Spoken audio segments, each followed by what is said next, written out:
Jumpa kembali di Emerald Journey Inspiration of Life. Pagi ini saya mau coba sharingkan teman-teman dengan tema permasalahan atau peluang di dalam hidup kita ini. Tuhan bisa pakai sebagai alat menaikkan iman kita, teman-teman. Jadi untuk menaikkan iman kita gitu, iman percaya kita kepada Tuhan maupun kepada firman Tuhan, itu Tuhan bisa datangkan permasalahan, teman-teman, tapi juga bisa datangkan peluang gitu. Nah, ini yang mesti kita follow up gitu. Jadi baik bentuknya itu permasalahan, ya kita harus follow up dengan perbuatan kita.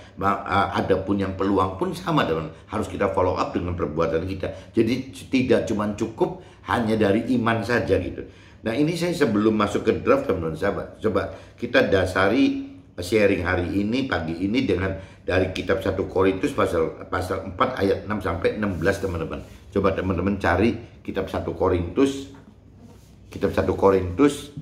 pasal 4, teman-teman, dari ayat 6 sampai 16, teman-teman.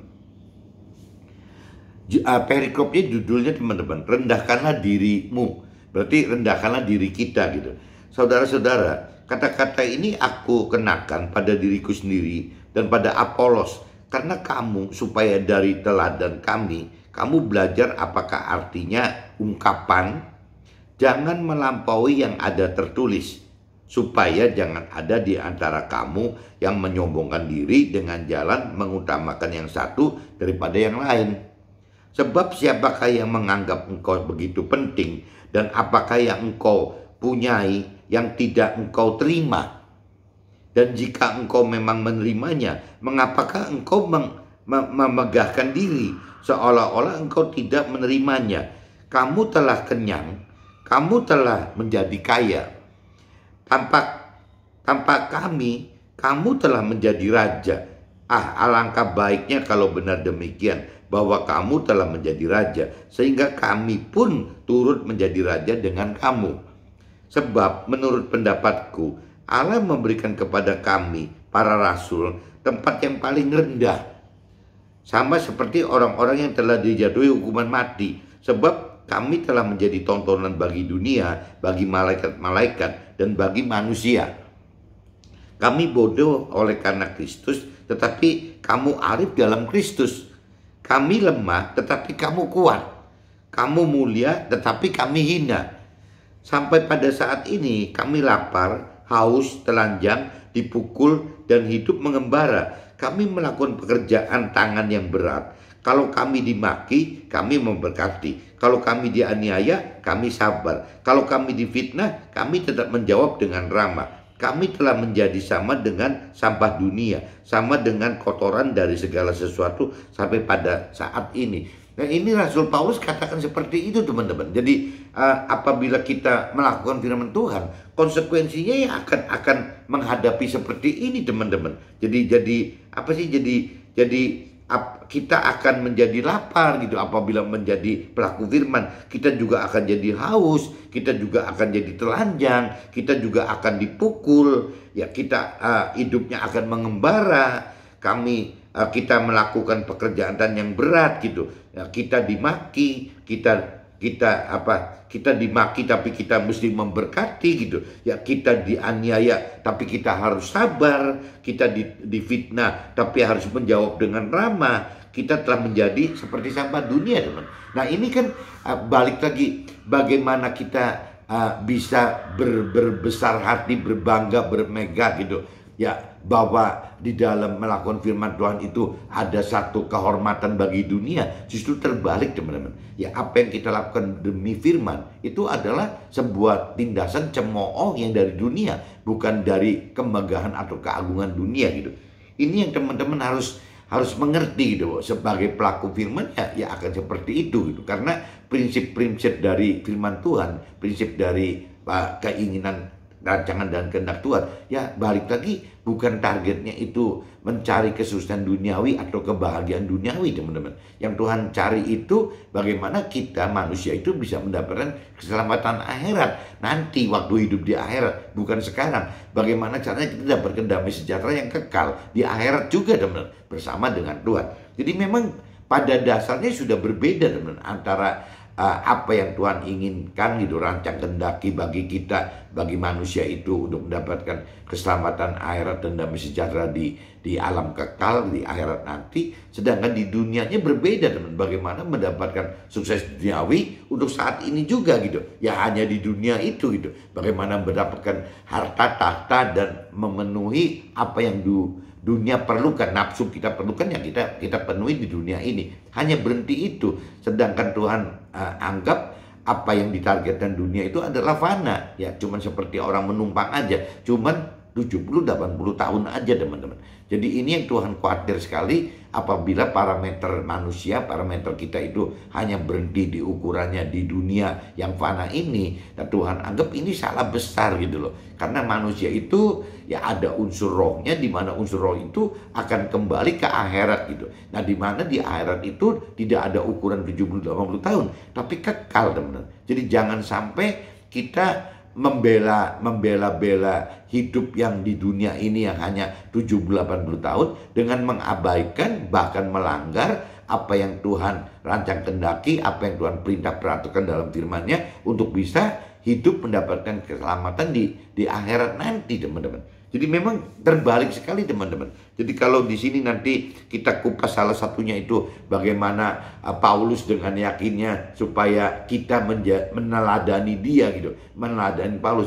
Terus bagi dunia apa yang diteladani gitu? Hidupnya kayak begitu kok nggak ada yang enak gitu. Apa yang mau diteladani gitu? Dan Paulus pun tahu kok bahwa kalau melakukan firman Tuhan ya akan ada konsekuensi seperti itu, ya akan menghadapi kelaparan gitu, akan menghadapi kehausan, akan menghadapi ketelanjangan, akan dipukul, hidupnya tidak pernah punya rumah, hidup mengembara terus, ya melakukan pekerjaan yang berat, ya dimaki pun kita harus memberkati gitu, yang namanya difitnah kita harus ramah, tetap ramah, ya kita ya seolah-olah jadi dianiaya pun harus sabar gitu. Ya jadi benar-benar kita ini benar-benar dianggap seperti orang buangan aja, teman-teman. Nah ini yang kadang-kadang bagi dunia itu aneh gitu. Ya seorang Paulus yang hidupnya dengan seperti tadi gitu, katakan tadi, itu kan musuhnya dunia, teman-teman. Ya apa Paulus nggak dianggap nggak waras gitu? Ya apa nggak dianggap gila? Apa nggak dianggap aneh gitu? Ya karena memang apa yang bisa dibanggakan gitu dengan Paulus ngalamin itu gitu. Nah sebenarnya Paulus pun sama, teman-teman. Paulus ini juga mengacu kepada firman Tuhan yang cerita dari si Nabi Isa itu gitu. Jadi Rasul Paulus itu mengikuti teladannya Nabi Isa. Dan Nabi Isa juga sama gitu. Bisa pernah dianggap aneh, pernah dianggap nggak waras, pernah dianggap gila gitu. Ya memang begitu. Jadi dari Nabi Isa seperti itu, ya diteladani oleh Paulus. Ya Paulus ini jadi seperti itu juga. Nah sekarang Paulus ngajurin kita untuk meneladani Paulus gitu. Nah ini bagaimana, teman-teman? Ya yang jelas kita akan menghadapi hal-hal seperti itu gitu. Nanti coba saya kupas lebih dalam di draft, teman-teman.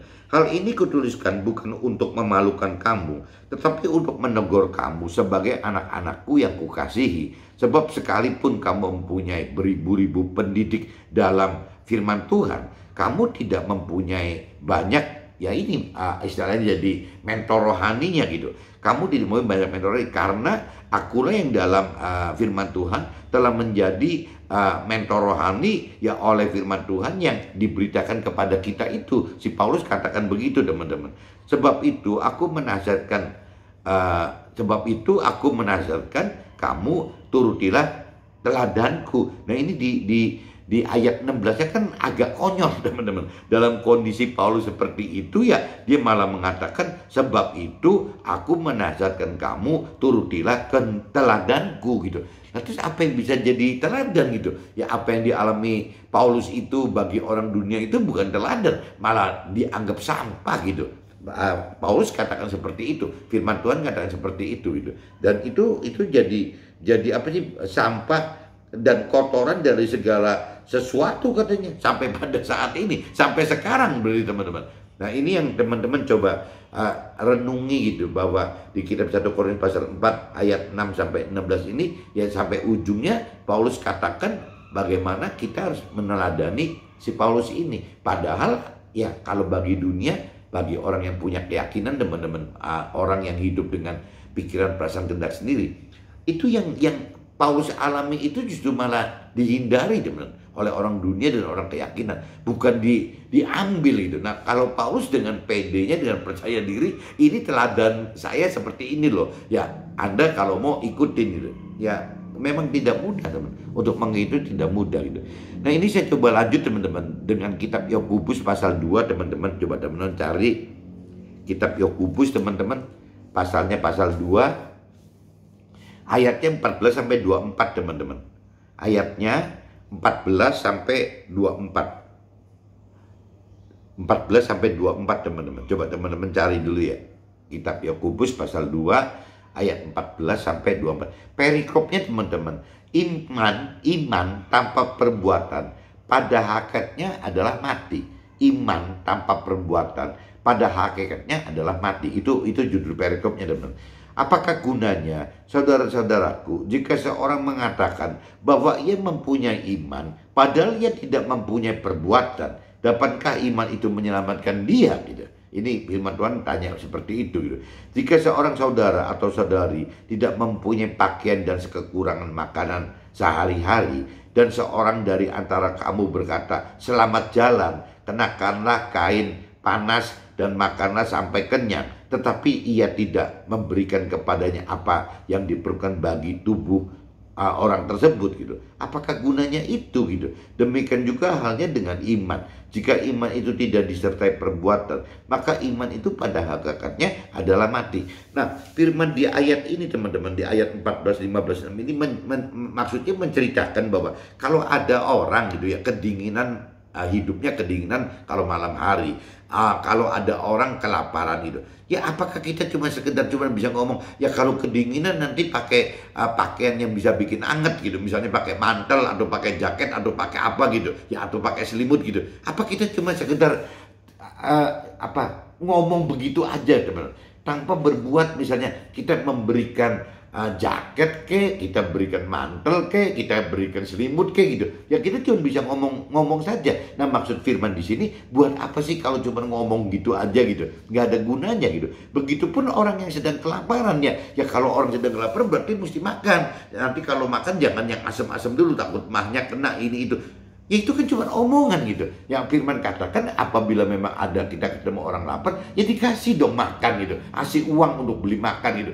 Itu namanya perbuatan, teman. Jadi bukan cuma rasa beriman aja gitu, bukan cuma, bahkan iman itu kan beda dengan istilahnya pikiran, perasaan, kehendak kita. Misalnya perasaan kita kasihan, bukan begitu loh. Iman itu bukan cukup hanya berhenti begitu, teman-teman. Iman itu adalah mentaati apa perintah dan peraturan firman Tuhan gitu. Itu iman. Nah, caranya gimana? Ya caranya yang tadi gitu. Kalau orang lagi kedinginan gitu, ya dikasih jaket gitu, ya dikasih mantel, ya kasih selimut gitu. Orang kelaparan, ya dikasih makan gitu, ya kasih uang untuk makan gitu. Ya harus seperti itu. Itu namanya iman, bukan perasaan kasihan atau tidak kasihan, teman-teman. Ini yang teman-teman mesti camkan di ayat itu seperti itu. Nah, demikian juga halnya dengan iman. Jika iman itu tidak disertai perbuatan, maka iman itu pada hakikatnya adalah mati. Tetapi mungkin ada orang berkata kepadamu, ada iman dan padaku ada perbuatan. Aku akan menjawab dia, tunjukkanlah kepadaku imanmu itu tanpa perbuatan, dan aku akan menunjukkan kepadamu imanku dari perbuatan-perbuatanku. Engkau percaya bahwa hanya ada satu Allah saja, itu baik. Tetapi setan-setan pun juga percaya akan hal itu dan mereka gemetar. Nah, ini jadi teman-teman juga harus ngerti, teman-teman, bahwa di sini garis bawahi di ayat 19, teman-teman, di kitab Yakobus pasal 2 ayat 19. Engkau percaya bahwa hanya ada satu Allah saja. Kalau kita percaya bahwa hanya ada satu Allah saja, ya nggak aneh, teman-teman. Kenapa? Firman katakan karena setan-setan pun juga percaya gitu. Akan hal itu mereka gemetar gitu. Jadi bukan setan atau iblis tidak percaya bahwa Tuhan Allah itu ya satu-satunya Tuhan gitu.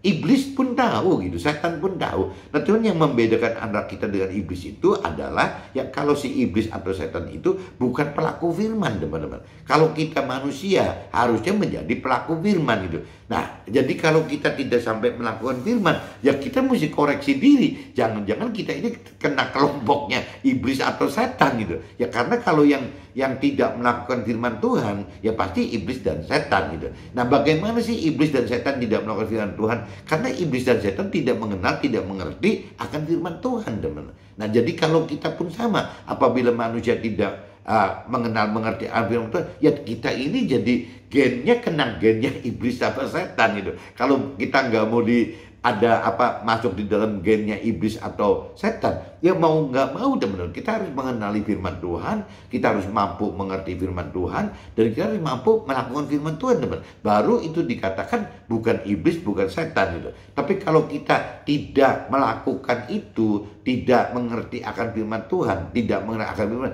ya tidak ada bedanya, teman-teman. Ya kita bisa-bisa kena kategorinya iblis atau setan gitu. Karena memang yang tadi dikatakan kalau bicara percaya gitu, bukan iman ya, percaya. Iblis dan setan juga percaya kok adanya Tuhan gitu, bukan tidak percaya gitu. Jadi kita jangan sampai ikut-ikutan si iblis yang hanya percaya bahwa Tuhan itu ada satu, ya sekedar cuma percaya saja. Jadi kita mesti beriman, teman. Nah, beriman itu tidak, bahkan kalau firman katakan tadi, tidak cuma cukup dengan iman, tapi kita harus berbuat. Nah, berbuat itu ya dengan bukan jadi mengenal, mengerti firman Tuhan itu tidak cukup, teman-teman. Karena itu belum ada perbuatan.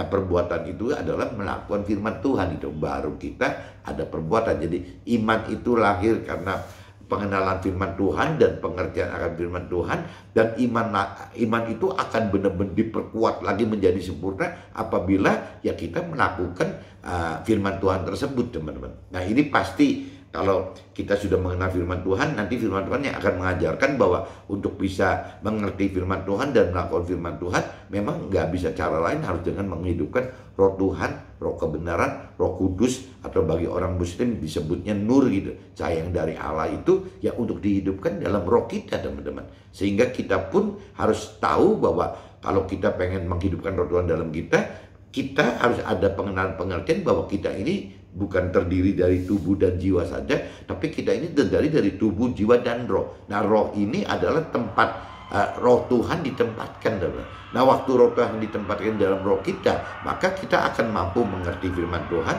dan kita akan mampu melakukan firman Tuhan. Kurang lebih kaitannya seperti itu, teman-teman. Nah, ini saya sudah saya bacakan sampai ayat 19, teman-teman.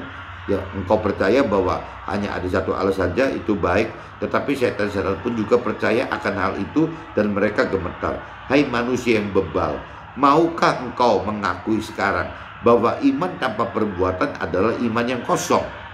Bukankah Abraham bapa kita dibenarkan karena perbuatan-perbuatannya ketika ia mempersembahkan Ishak anaknya di atas mezbah gitu? Kamu lihat bahwa iman bekerja sama dengan perbuatan-perbuatan, dan oleh perbuatan-perbuatan itu iman menjadi sempurna. Nah, itu, teman-teman. Jadi kalau kita iman itu kita perbuat, ya akhirnya jadi iman kita jadi makin sempurna, teman-teman. Dengan jalan demikian genaplah nas yang mengatakan, lalu percayalah Abraham kepada Allah, maka Allah memperhitungkan hal itu kepadanya sebagai kebenaran. Jadi kalau kita sudah melakukan firman Tuhan, teman, bukan cuma bicara iman saja, iman dan perbuatan, tapi Tuhan anggap bahwa kita sudah melakukan kebenaran, teman. Sudah melakukan kebenaran yang Tuhan hendaki itu. Karena itu Abraham disebut sahabat Allah. Nah, orang yang melakukan kebenaran firman Tuhan, ya itu disebutnya sahabat Allah. Termasuk kita, teman. Apabila kita mau mau seperti Nabi Abraham gitu, ya kita juga akan disebut sahabat Allah gitu. Karena tidak cuma berhenti beriman saja, tapi berbuat juga melakukan firman Tuhan gitu. Jadi kamu lihat bahwa manusia dibenarkan karena perbuatan-perbuatannya, dan bukan hanya karena iman. Nah, ini yang teman-teman mesti camkan di ayat 24-nya, teman-teman. Jadi kita lihat bahwa manusia dibenarkan karena perbuatan-perbuatannya, dan bukan hanya karena iman saja. Ini yang teman-teman mesti camkan. Ini saya sudah bacakan, teman-teman, di dua kitab ini ya, teman-teman, yang untuk pagi ini sharing itu dengan dasar kitab 1 Korintus pasal 4 ayat 6 sampai 16 dan dari kitab Yakobus pasal 2 ayat 14 sampai 24 teman-teman. Nah, ini saya coba langsung aja masuk ke dalam draft teman-teman.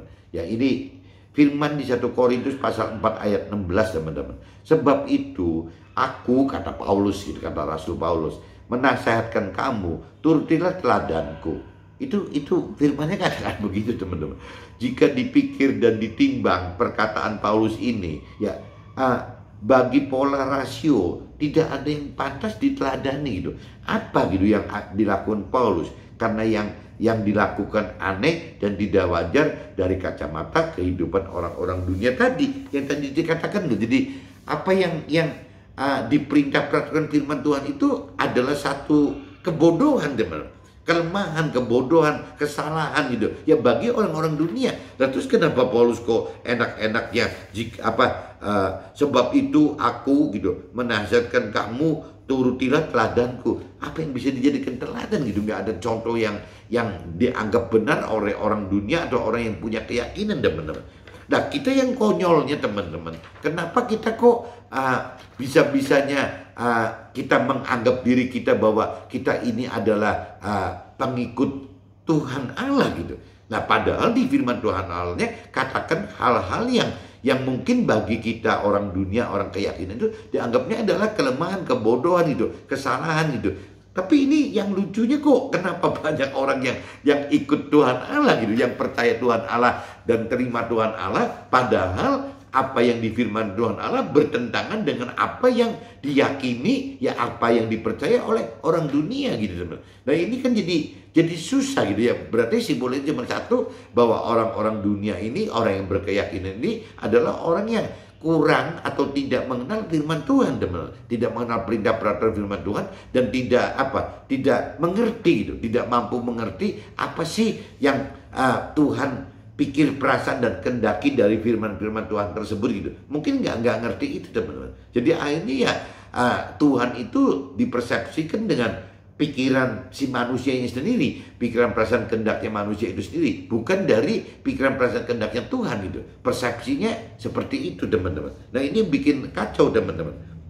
Apa yang dilakukan Paulus adalah kebodohan bagi dunia dan kelemahan bagi dunia serta kehinaan bagi dunia, dan ini dijadikan tontonan gitu ya bagi dunia, bagi malaikat, bagi manusia juga teman-teman. Jadi apa yang Paulus lakukan itu jadi tontonan gitu ya, dan ditonton di dunia ini, di dalam dunia ini jadi ditonton oleh manusia dan juga ditonton oleh malaikat di surga teman-teman. Apa yang dilakukan Paulus itu gitu, dan apa hasil yang hasil pengamatan penonton dunia dan akhirat kan beda teman-teman. Kalau bicara penonton di dunia, ya itu ya bahwa apa yang Paulus lakukan itu adalah sebuah kebodohan, sebuah kelemahan, dan sebuah kehinaan bagi dunia, manusia yang nonton di dunia gitu. Ya pasti beranggapannya gitu dong. Tapi bagi malaikat yang menonton dari surga, ya itu adalah ya kebalikannya semua gitu ya. Yang namanya kebodohan, jadi bisa disebutnya itu kepandaian ya bagi rohani, bagi akhirat gitu ya. Yang disebut kelemahan, yang disebutnya kekuatan itu bagi akhirat. Yang disebutnya kehinaan, yang disebutnya kalau di akhirat ada kemuliaan. Jadi kebalik teman-teman. Yang jelas waktu Paulus itu melakukan firman Tuhan, ya Paulus jadi tontonan dunia oleh manusia itu sebagai kebodohan, kelemahan dan kehinaan. Tapi apabila dari sisi persepsinya malaikat yang nonton dari akhirat, apa yang Paulus lakukan itu adalah kepandaian, kekuatan dan kemuliaan gitu. Itu yang bedanya sih itu teman-teman. Jadi memang antara apa yang diinginkan dunia dengan rohani itu memang bertolak belakang teman-teman, berbeda sekali gitu. Dunia tidak dapat teladani Paulus sebagai pelaku firman karena kondisi Paulus yang lapar, haus, telanjang, dipukul, hidup mengembara, dimaki, dianiaya, difitnah, dianggap sampah, malah dianggap sampah dunia gitu. Ya ini yang dunia anggap aneh, tidak wajar, tidak waras itu kan karena yang tadi ya kondisi Paulus yang istilahnya kelaparan, kehausan, telanjang, dipukuli, hidup dengan tidak punya tempat, hanya mengembara saja, dimaki-maki gitu, dianiaya, difitnah. Nah itu bagaimana dunia bisa anggap itu Paulus itu sebagai teladan, teman? Ya pasti kan nggak bisa sebagai teladan gitu. Ya malah mungkin dianggap sebagai ya tadi lagi berarti dianggap sebagai kebodohan, bisa dianggap sebagai kelemahan, bahkan bisa dianggap sebagai kehinaan, teman-teman. Nah cuman ya kembali lagi prinsip firman Tuhan seperti itu, teman-teman. Prinsip Tuhan itu seperti itu. Kenapa Paulus mesti mengalami seperti ini? Karena Tuhan pengen supaya apa ya? Apa yang difirmankan Tuhan, pengenalan firman Tuhan itu akan Paulus alami secara maksimal itu, total itu. Karena ya memang sampai masuk ke dalaman pengenalan pengertian akan firman itu, teman. Begitupun dengan iman. Iman itu waktu menghadapi seperti ini, waktu kita melakukan firman akan diasah, teman-teman. Ya kita berani nggak ngangkat naikkan level iman kita terus gitu. Nah ini yang ditargetkan Tuhan kan, ditargetkan firman Tuhan seperti itu, teman. Bagaimana kita bisa mendapatkan kedalaman pengenalan pengertian akan firman Tuhan sedalam-dalamnya, dan bagaimana kita bisa menaikkan level iman kita setinggi-tingginya dengan cara yang melakukan firman Tuhan tadi, teman. Waktu kita berbuat melakukan firman Tuhan, iman kita naik dari level ke level, teman. Kalau waktu kita mendalami pengenalan akan firman Tuhan, ya berarti kita kan akan lebih dalam satu level kenal akan firman Tuhan. Begitupun dengan mengerti firman Tuhan, teman. Ya satu level akan makin mengerti akan firman Tuhan gitu. Nah ini kalau sampai range kedalaman pengenalan pengertian akan firman Tuhan dengan level tingginya iman kita gitu, makin besar jarak jarak antara kedalaman pengenalan pengertian firman dan juga tingginya level iman kita, ya otomatis kita jadi lebih seperti Paulus, lebih ahli, teman-teman, lebih benar-benar seperti Nabi Abraham, ya karena kita lebih mengerti akan firman Tuhan, lebih beriman untuk melakukan firman Tuhan gitu ya semua, teman-teman, semua itu akan membawa kita akan lebih ahli di dalam hal-hal rohani gitu. Seperti yang saya pernah singgung cerita penyanyi, teman. Penyanyi itu kalau range vokal nadanya dari rendah sekali sampai bisa naik tinggi sekali, itu pasti penyanyi hebat sekali, teman. Sangat ahli gitu dalam hal melakukan profesi sebagai penyanyinya. Kalau kita yang bukan penyanyi asli, kadang-kadang range kita pendek sekali, teman-teman. Nggak bisa bagus gitu. Apabila menyanyi ya tidak bisa maksimal gitu. Firman di 1 Korintus pasal 4 ayat 20, teman-teman. Sebab kerajaan Allah bukan terdiri dari perkataan, tetapi dari kuasa. Maka ini terkait dengan firman di Yakobus pasal 2 ayat 14. Nah ini maksudnya, ini kalau kita bicara di kitab 1 Korintus pasal 4 ayat 20 yang bunyinya sebab kerajaan Allah bukan terdiri dari perkataan tetapi dari kuasa. Berarti cuma bukan perkataan saja, teman, tapi kuasa gitu. Nah sama aja bicara kita ini kalau ingin melakukan firman Tuhan itu bukan cuma hanya dengan iman saja, tapi juga harus dengan perbuatan. Iman itu identik dengan perkataan gitu. Perkataannya adalah iman. Nah kuasa itu dengan arti kata identik dengan perbuatan, teman-teman. Jadi ini kalau buat saya, pengertian saya itu mirip-mirip, teman-teman. Jadi kitab 1 Korintus pasal 4:20 itu sebab kerajaan Allah bukan terdiri dari perkataan tetapi dari kuasa. Maka ini terkait dengan firman di kitab Yakobus pasal 2 ayat 14, teman-teman. Jika seorang mengatakan bahwa ia mempunyai iman padahal ia tidak mempunyai perbuatan, dapatkah iman menyelamatkan dia gitu? Nah ini sama. Jadi kitab 1 Korintus pasal 4:20 itu menegaskan seperti itu, dan diperkuat lagi dengan di kitab Yakobus pasal 2 ayat 14, teman. Jadi iman tanpa perbuatan itu konyol gitu. Perkataan tanpa kuasa itu juga konyol, teman-teman. Nah ini yang kita mesti belajar lebih, teman-teman. Nah ini cerita contohnya Nabi Abraham gitu, teman. Nabi Abraham dibenarkan karena perbuatan ketika ia persembahkan Ishak di Mesbah gitu. Iman Abraham bekerja sama dengan perbuatan, dan oleh perbuatan iman jadi sempurna dan Tuhan perhitungkan sebagai sebuah kebenaran. Maka Abraham disebut sahabat Allah. Ini kalau kita belajar dari apa yang terjadi di Nabi Abraham ini, nggak kira-kira loh, teman. Nabi Abraham itu berani sekali gitu. Jadi Abraham itu dibenarkan karena perbuatan ketika persembahkan Ishak gitu. Nah pertanyaannya, kenapa sih gitu? Ya Nabi Abraham kok berani-beraninya persembahkan Ishak gitu ya di atas Mesbah. Udah pasti kan tahu bahwa akan dikorbankan gitu. Nah, kembali lagi, ini imannya Nabi Abraham ini istimewa sekali, teman-teman. Nabi Abraham itu beriman bahwa kalaupun misalnya Ishak itu dikorbankan, meninggal gitu, meninggal dunia, mati gitu, menjadi korban gitu. Apa susahnya sih gitu? Ya bagi Tuhan Allah untuk membangkitkan lagi, untuk menghidupkan lagi si Ishaknya gitu. Di iman Abraham itu ada seperti itu, teman-teman. Jadi nggak ada takut sama sekali. Nah, sama aja teman-teman. Sama aja apabila kita percaya dengan, kita beriman, kita percaya dengan apa yang Tuhan perintah peraturan dan firman-Nya, apa yang Tuhan janji-janjikan, apa yang Tuhan rancang kehendaki untuk kita. Kalau kita benar-benar gitu, kita percaya, kita beriman gitu, ya terus apa yang dikhawatirkan gitu? Apa bukannya kita juga seperti halnya Nabi Abraham gitu? Ya tidak ada yang perlu dikhawatirkan lagi. Selama Nabi Abraham percaya total gitu kepada Tuhan Allah gitu. Ya kenapa? Ya karena prinsipnya gampang sekali gitu. Ya apabila Ishak sampai meninggal dunia pun karena dikorbankan, gampang sekali kok bagi Tuhan Allah untuk membangkitkan. Sama aja teman-teman, bagi kita yang misalnya mengalami sakit gitu ya, misalnya sakit. Ya kalau kita beriman bahwa Tuhan itu pada saatnya Tuhan akan sembuhkan kita, terus kenapa kita takut dengan sakit kita gitu, teman-teman? Dan kita tahu kok, ya kalaupun sakit itu membawa kita kepada kematian, pasti ada rencana Tuhan yang lebih baik bagi kita gitu. Nah itu namanya iman seperti itu, teman-teman. Kalau kita sampai beriman seperti Nabi Abraham, berarti tidak ada satu hal pun di dunia itu ditakutkan gitu. Itu contohnya soal sakit dan sembuh gitu. Ya sakit, sembuh atau meninggal bahkan gitu. Nah kalau kita percaya kepada Tuhan, ya tidak ada batasan. Kita mau sembuh ya nggak apa-apa, kita mau tetap sakit ya nggak apa-apa, bahkan kita mau meninggal pun nggak apa-apa, karena kita beriman bahwa pasti ada satu rencana yang lebih baik dari Tuhan gitu. Itu seperti itu. Begitupun juga soal pengusahanya. Apabila pengusaha menghadapi permasalahan dengan soal keuangannya, sama teman. Ya apabila pengusaha itu sudah beriman kepada Tuhan, kenapa gitu? Kenapa mesti takut gitu? Ya mestinya kan yang dicontohkan seperti apa yang dilakukan Nabi Abraham gitu. Ya bahwa harus punya iman. Kalaupun misalnya cash flow kita, keuangan kita tidak memadai perputarannya karena misalnya bisnisnya rugi terus menerus. Tapi kalau kita benar-benar hidup menghidupkan usaha itu bersama dengan Tuhan, ya kan kita tidak ada takut rasa khawatir apa-apa, teman-teman.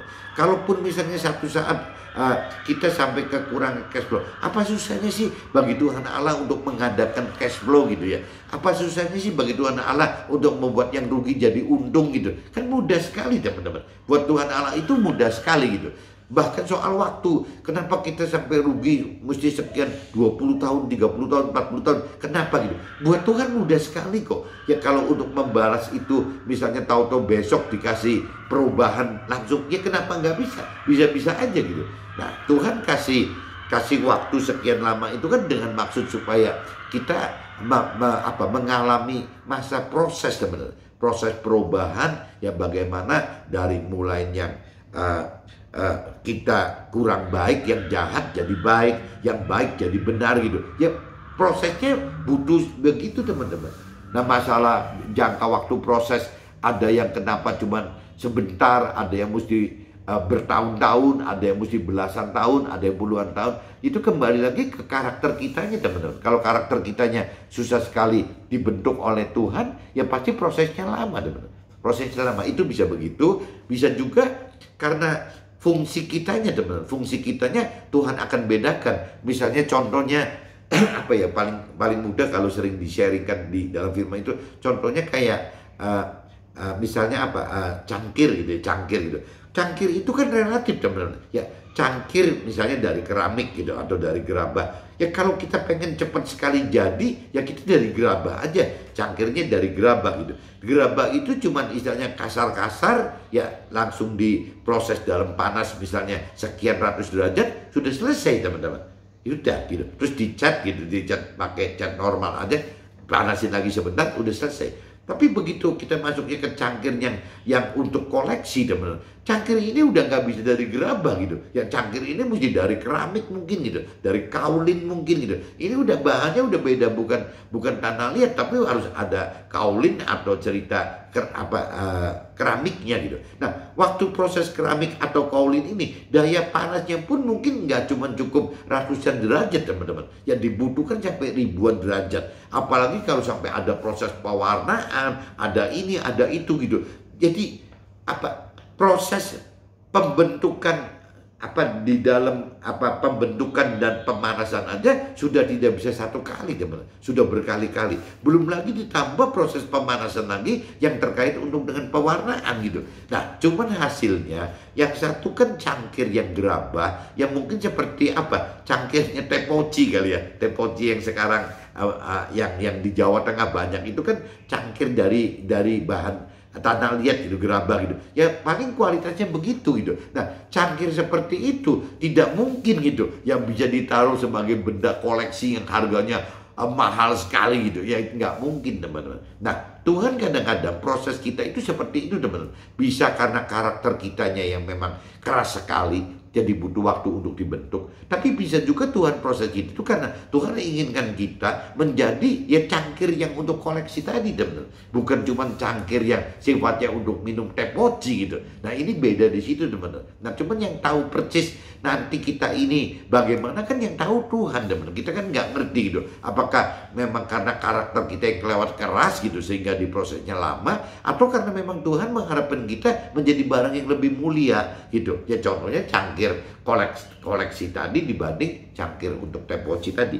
Jadi ini tergantung dari Tuhannya lagi teman-teman. Tapi kalau bicara yang tadi Nabi Abraham itu ya polanya begitu teman-teman. Kenapa Nabi Abraham berani persembahan Ishak itu? Karena yang tadi gitu. Karena Nabi Abraham beriman banget bahwa Tuhan itu kalaupun misalnya menyembelih Ishak gitu, apa susahnya buat Tuhan Allah itu membangkitkan Ishak lagi gitu, menghidupkan Ishak lagi, mudah sekali gitu. Jadi tidak ada sama sekali rasa takut apa yang akan terjadi gitu. Nah, kita juga harusnya belajar dari iman Abraham seperti itu teman-teman. Nah, iman Abraham bekerja sama dengan perbuatan. Yang tadi kan berarti imannya bekerja sama dengan perbuatan, dan oleh perbuatan iman jadi sempurna gitu. Ya waktu Abraham mengiyakan mengorbankan Ishak tadi dengan berani dengan perbuatan itu, ya otomatis jadi iman Abraham naik level lagi. Yang tadinya belum pernah diuji coba dengan mengorbankan Ishak. Kalau cerita yang lain kan Abraham sudah harus meninggalkan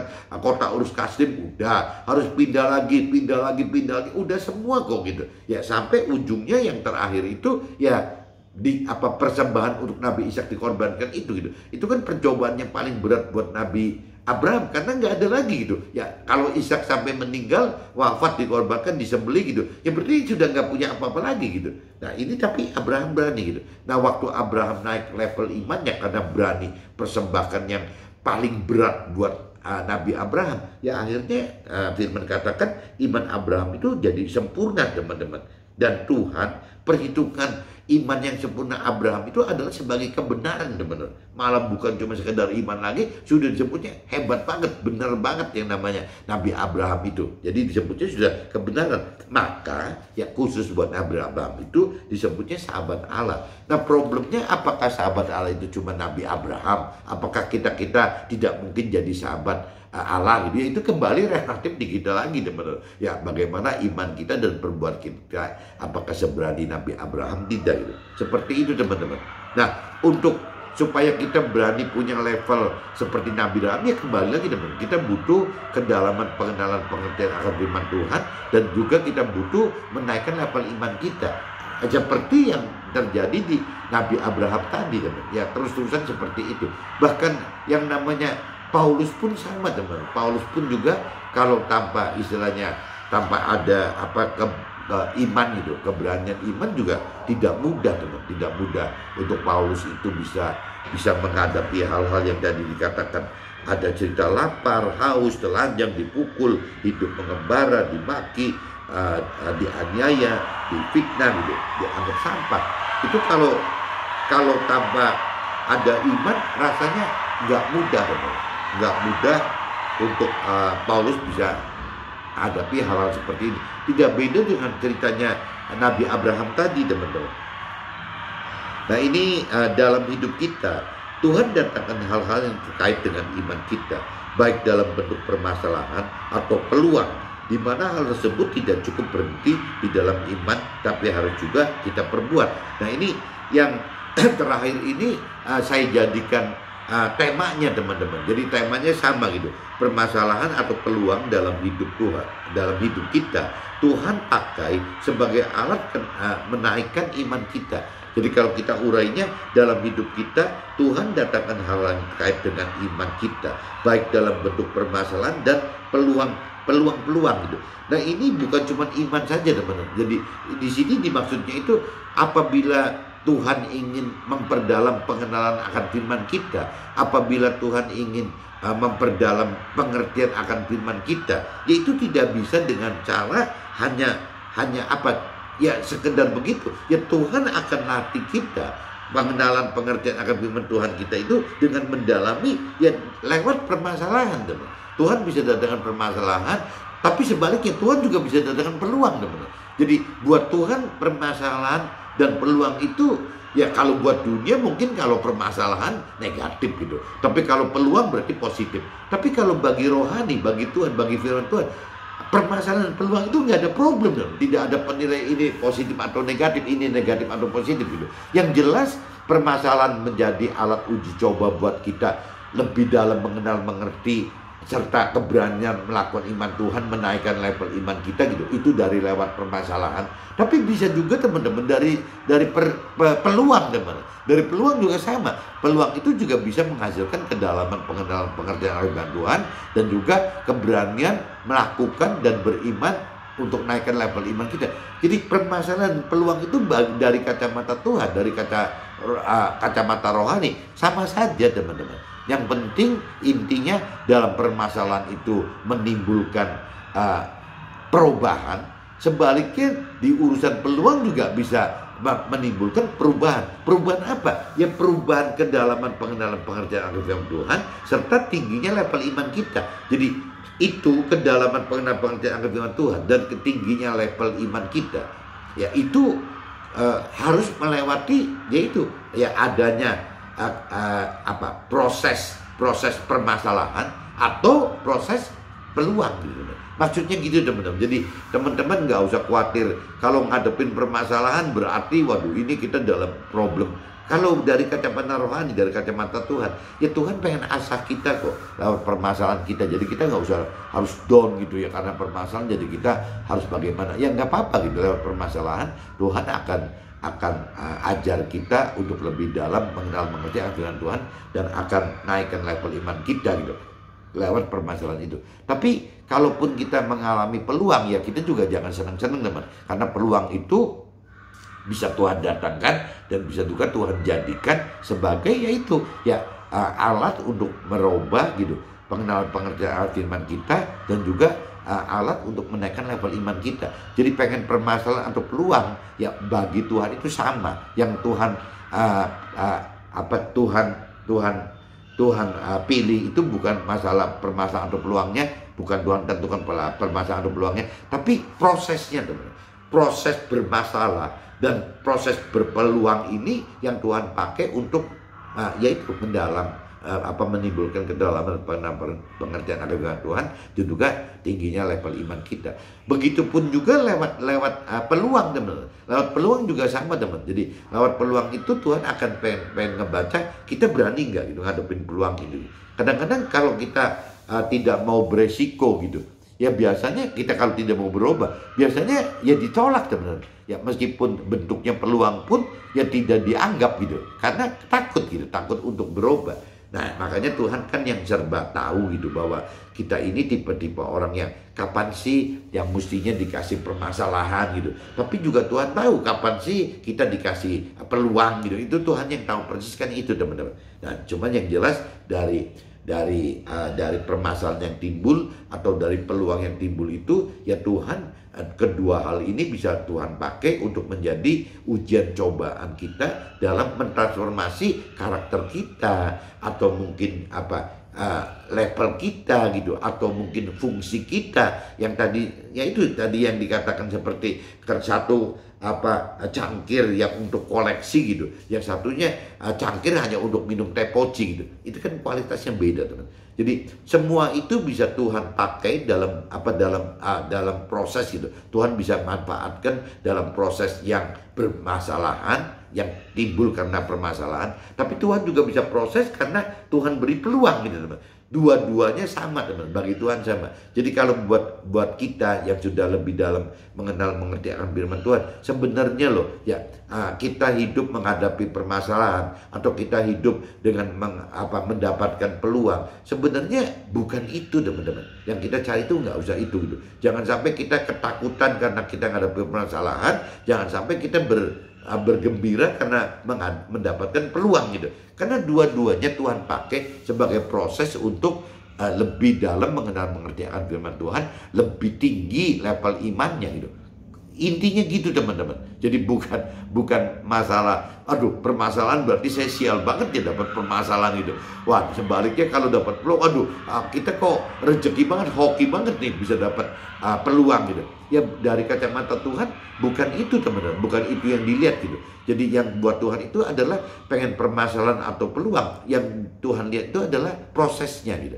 Ya proses bagaimana untuk menghadapi permasalahan-permasalahan tersebut, dan juga proses dan respon dari waktu kita menghadapi peluang-peluang tersebut. Nah bisa, teman-teman, orang yang waktu menghadapi permasalahan bisa dianggap sukses gitu menghadapi permasalahan, tapi bisa juga gagal karena waktu Tuhan kasih peluang gitu, ya bisa gagal, bisa meninggalkan Tuhan. Waktu mereka kaya malah Tuhan ditinggalkan. Karena apa? Karena peluangnya menjadi kenyataan gitu. Kalau permasalahan kan mungkin lebih mendekatkan gitu, lebih mendekatkan manusia pada umumnya gitu, kita kepada Tuhan gitu. Kalau kita mengalami permasalahan, tapi kalau kita menghadapi peluang yang sukses itu, nah ini malah resikonya lebih gede, teman-teman. Bisa ada acara kita lebih bisa terpaku kepada peluang itu, bisa mentargetkan diri kepada target-target sukses duniawi untuk peluang itu gitu ya, untuk mendapatkan peluang itu gitu.